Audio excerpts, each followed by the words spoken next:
Less than 300 years ago, people grew their own food and made their own homes. This all changed in 1750 when Parliament passed the Enclosure Act. I've come to Dartmoor in Devon to learn about a group of people who have rejected modern society. They call themselves the Stewart Woodland Community. Ollie is a member of the group. I asked him what the project is all about. So it's all about, basically working with nature instead of against it, and trying to be as efficient as possible in all your kind of systems, as in how you get your water, how you get your wood, how you get your food and things like that.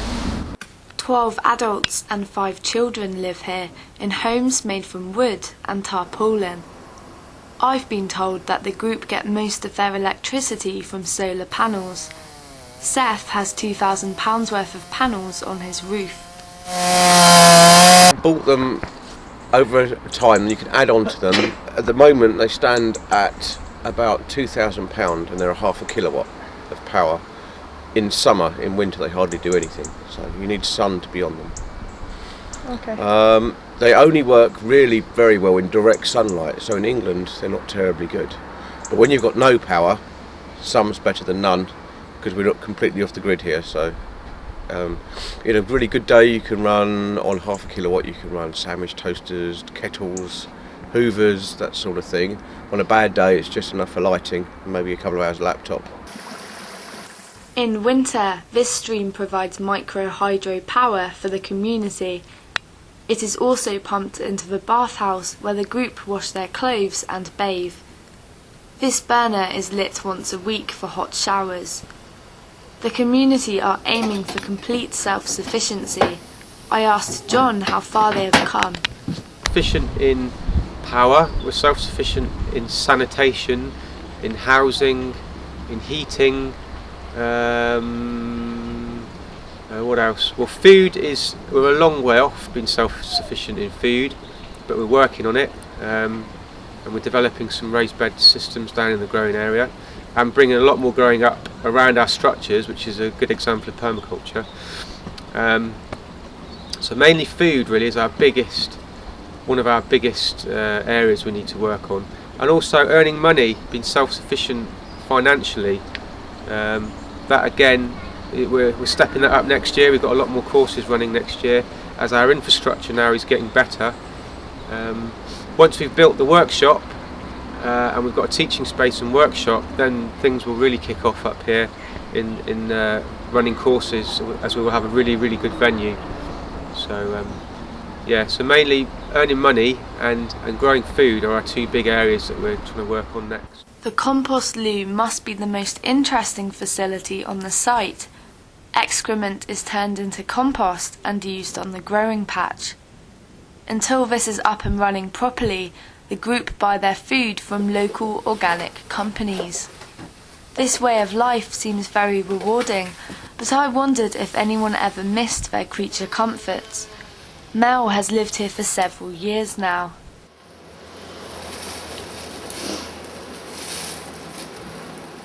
There are times, especially I've got 2 small children and another one on the way, and there are times when you think, oh, wouldn't it be easy just to turn on the light and not worry about whether there's electricity, and turn on the gas and cook your dinner really quickly.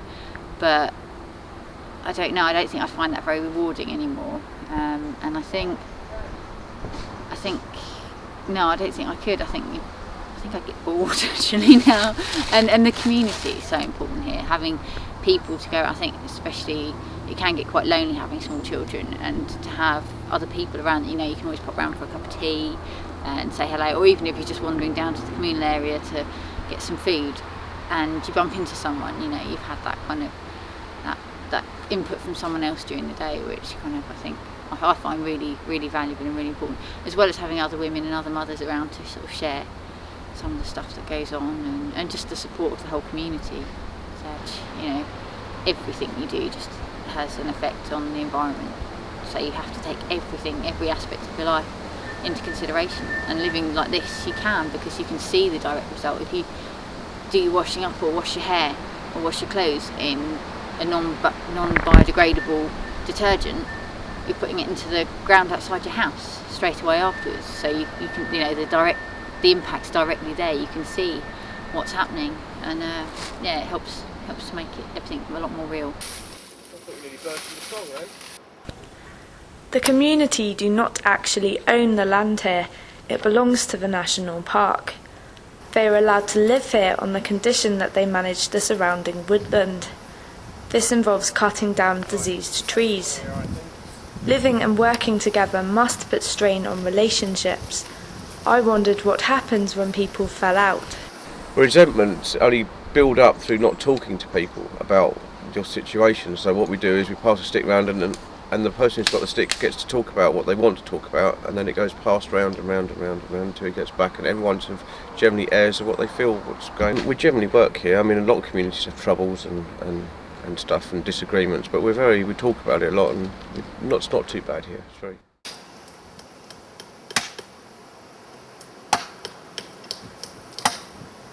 There is no leader in the community, and all decisions are reached through consensus.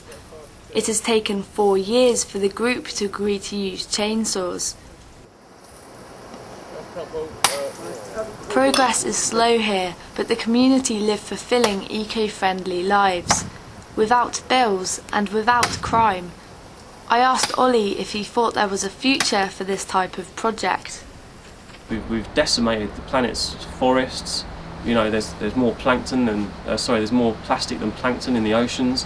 We're acidifying the oceans. We're getting to this real tipping point now, like generally where our culture, or Western culture, Western consumer capitalist culture, is being forced on the rest of the planet through globalisation. Is just it's pushing us to the point where we're not going to have the things we need to survive, which are clean air, clean water, food, healthy food, and a healthy land base.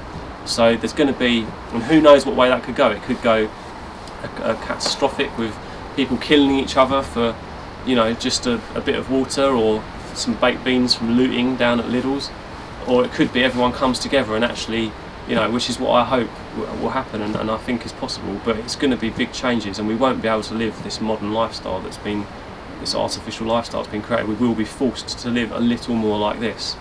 Not that that's a bad thing, because this is there's a lot of people I know living out there in modern society that are very depressed and unhappy and feel unfulfilled. And I myself was that. I've only lived outside like this for 3 years now, and before that I'm 29. So all the other years I lived in a town, and I lived in a flat, and I had a computer and I had a television, and I was never happy. I was depressed. I had drug problems. I had alcohol problems. And since I've lived outside, connected with nature again, and lived with real community around me, and realised that we can work together to make a better kind of life for ourselves and with the planet instead of destroying it.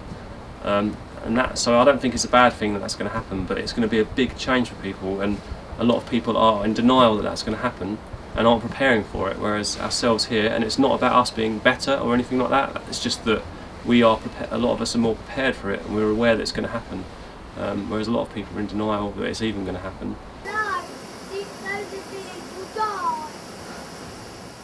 This community is just one of many that are resurging around the UK and Europe. Self-sufficiency is a ticket out of the 9 till 5 rat race. The community here have time to relax and play with their children. They are immune from the ever-increasing costs of living and unemployment. But despite all of these merits, I do not think that many people would be willing to give up their modern lives and creature comforts. I feel that for the time being, the future of such projects is limited.